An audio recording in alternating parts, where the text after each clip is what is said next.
right, my 80s peeps, we're talking Beetlejuice, Beetlejuice, Beetlejuice. I'm going to give you all the background deets on that famous cult classic, Beetlejuice. We all know that it was Tim Burton who directed that movie, made it what it is today. Their first choice, though, was Wes Craven. Could you imagine how different that movie would have been if it was Wes Craven who directed it? Also, that movie was originally supposed to be way darker than what we see today. This is how they had compared it. When they developed this movie, it was more like an Exorcist, that type of scary movie.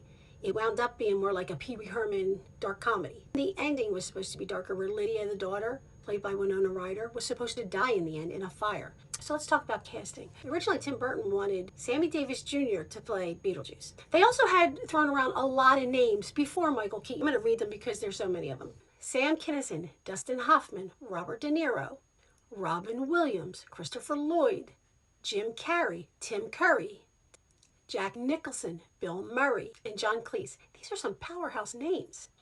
Ultimately, though, we know it went to Michael Keaton, who originally turned it down. But he really liked Tim Burton, so he kept taking meetings with him. He really just didn't understand the part. That's why he turned it down. Other people that were considered for the role of Ortho, John Candy, John Goodman, and Bob Hoskins, they were all considered for Ortho. Bill Pullman was considered to play Adam Maitland. We know Winona Ryder got the part of Lydia, and she played it perfectly. Prior to Winona Ryder getting that part, they also considered a bunch of other people. I'm going to go through those names. So the part was actually offered to Jennifer Connelly and Sarah Jessica Parker before it was offered to Winona Ryder. Other people they were considering for the part as well: Brooke Shields, Alyssa Milano, Lori Loughlin, Diane Lane, Justine Bateman, Molly Ringwald, and Juliette Lewis. They were all considered for the part of Lydia. Could you see any of them playing the part? I think Juliette Lewis I could see playing that part. The part of Delia. That is a great part. It went to Catherine O'Hara.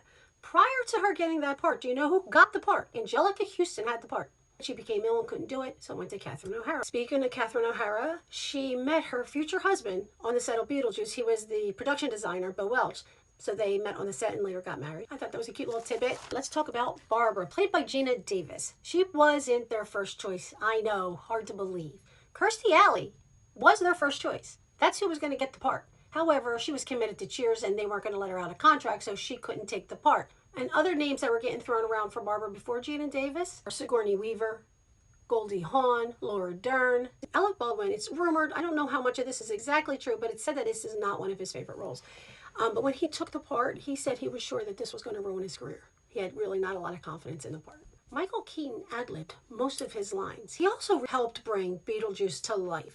So he met with the costume department, makeup department, and they came up with that whole image of Beetlejuice.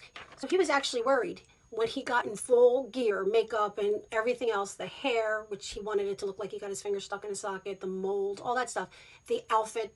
When he got in full gear and went to see Tim Burton in it, he was worried that Tim Burton wasn't going to like it. But ultimately, Tim Burton loved it. So one of the makeup artists that helped come up with that is V. Neal. I hope I'm saying her name right. She's also the makeup artist that did Mrs. Doubtfire. She did so many things. I think Pirates of the Caribbean. She has multiple Oscars too for winning for makeup. She won an Oscar. This was the only Oscar they ever won, but she won an Oscar for the makeup of Beetlejuice. I've heard this many times in interviews with Winona Ryder. I don't know if you guys know this, but she was bullied in school. So when she got the part and it came out and the movie was just doing great, she really thought that the bullying would stop. But it didn't. It actually got worse because then in school they were starting to call her a witch. Did you know that Beetlejuice, Michael Keaton, is only on screen maximum 17 minutes? I think it's even less than 17 minutes, which means he really wasn't filming a lot. His role only took a few weeks. Right, to the Banana Boat song, Day-O, that originally wasn't supposed to be in there. So when they were filming that scene, they wanted an R&B song. One of the songs thrown around was When a Man Loves a Woman, some other R&B songs, but they were really expensive to put them in there. So Catherine O'Hara and some other people in the scene had suggested the Banana Boat song by Harry Belafonte. Tim Burton did not think that was going to work. He thought when they made that movie that was going to tank. He really didn't think that was going to work, but he went with them. He thought, okay, well, we'll try that song. And Harry Belafonte let them use that song for $300. And Tim Burton said he didn't have faith in that, but now, in hindsight, it has become one of the most iconic scenes of the movie, the Banana Boat song. So in 2010, the man who plays Ortho, Glenn Shaddix, I hope I said his last name correctly, I might not have, he passed away. And the very last song played at his memorial service was Day-O, the Banana Boat song. So I have two pieces of trivia that I'm going to end with. So in the very end of the movie, when Beetlejuice is in the waiting room and he's trying to feel up the magician's assistant's legs, you know how the legs are separate from the body, the lady's top half is on one side of him and then the bottom half is on the other. So you know that scene? Well, those legs are Tim Burton's girlfriend's legs. Now, here's my favorite piece of trivia that I'm going to tell you about the movie. So, do you remember the scene where Michael Keaton, dressed as Beetlejuice, I'm going to show you a picture of it. It's right here. And he has a carousel hat on his head. But if you look closely at the carousel on top of his head, okay, you're going to see, one, you're going to see, I think it looks like bat wings. And Tim Burton goes on to direct Michael Keaton and Batman. I thought that was cool. A little coinky dink.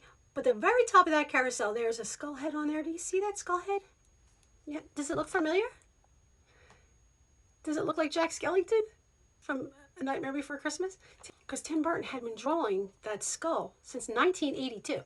And I incorporated it into the costume and the carousel hat. And I just thought that was so cool because I didn't realize it at the time, obviously, because that movie doesn't come out until 1993. But yeah, that's the beginning of Jack Skellington on top of the carousel hat. I thought that was a little cool piece of trivia. Anyway, let me know in the comments what you guys thought, if you love the movie, or if there's another movie you want me to do next. All right, I hope you guys liked it. That's the Inside Deets on the movie Beetlejuice.